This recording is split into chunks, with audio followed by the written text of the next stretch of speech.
Right, so I watched Ratatouille, and I watched it before, but I never really like paid attention to it. Like, was not interested. So me and my son watched it last night, and I low key liked it a lot. Number one, Remy's family, child, the ghetto. He reminds me of like growing up.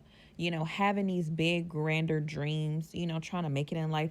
It's like that one kid in the family that, although you might be in the hood or whatever, or you might be poor, you just, have a taste for the exquisite, You just know this is not what it's supposed to be. And Remy knew it from the start. He's trying to tell everybody, like, we ain't got to be gutter rats. Now, I don't agree with them being thieves, but, times are hard. They had to do what they had to do. So him not making the raft with all the other family rats, what I'm saying, was the best thing that could have happened to him. Now, Linguini, he just so happened to be the, excuse my language, bastard kid, because that's what it was, of Gusto. You know what I'm saying? Like, but Gusto didn't even know he had a kid out there. So I'm just saying, like, the baby mama, Linguini's mama, why she keep it a secret? Like, why couldn't you just be like, hey, you got a kid? Especially if she was staying in contact. Didn't she stay in contact with Gusto or something like that?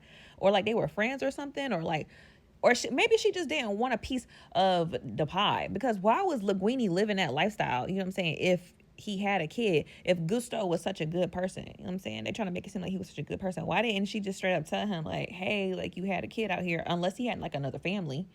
But then they would have said that, because, like, wasn't he just like he died alone or something like that? Anyways, going off onto a tangent or whatever.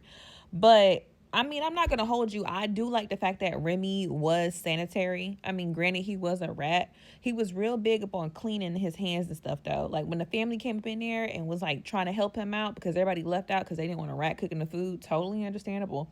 I like how the fact that the family was like, we here to help you. Let me know what you need to do, whatever. The fact that they got the inspector, they got him rolled up, tied up, and threw him in the freezer along with I forgot the dude's name or whatever, the old chef. Hilarious. They tied him up, honey, like pig tied him up crazy. But they washed themselves and cleaned themselves.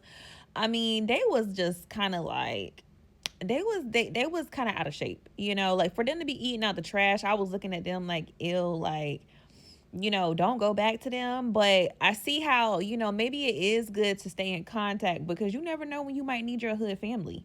That's a good story reminder, stay in the good graces with your with your hood family. But, don't have them coming in, because they might mess up, your money. But whenever times get hard and you need somebody to, run a play for you, or, what I'm saying, tie somebody up, your hood family will do it for you. So that was the lesson in Ratatouille.